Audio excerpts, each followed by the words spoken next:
Makam bukanlah sekadar ruang kosong yang bisa dipugar dan dijadikan pasar batin bagi para peziarah.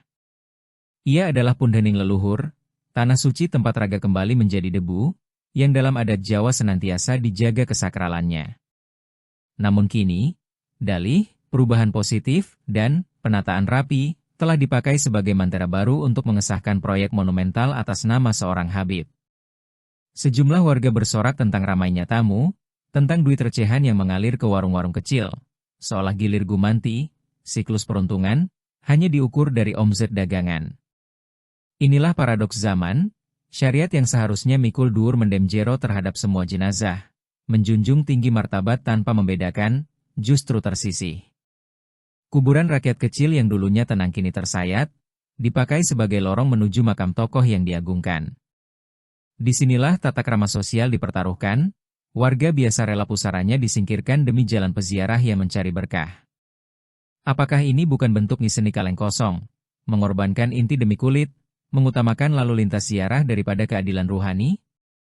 Tradisi Jawa mengenal keseimbangan, rukun agawe santosa, cerah agawe bubrah. Tetapi yang kita saksikan justru cerah alus, perselisihan halus yang dibungkus jargon, kemajuan. Para pedagang memang mendapat rejeki, namun dengan harga berapa?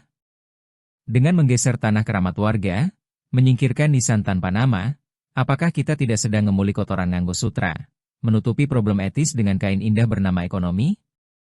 Di sini, klaim positif seakan menjadi sesorak kosong. Apalah artinya jalan yang ditata rapi bila syariat tentang kesetaraan di hadapan kubur dilanggar? Apalah artinya ramainya pengunjung bila tradisi serawung dan penghormatan bagi leluhur desa terinjak oleh proyek besar? Maka, sikap kritis perlu ditegakkan, jangan sampai semangat aji mumpung menenggelamkan adab.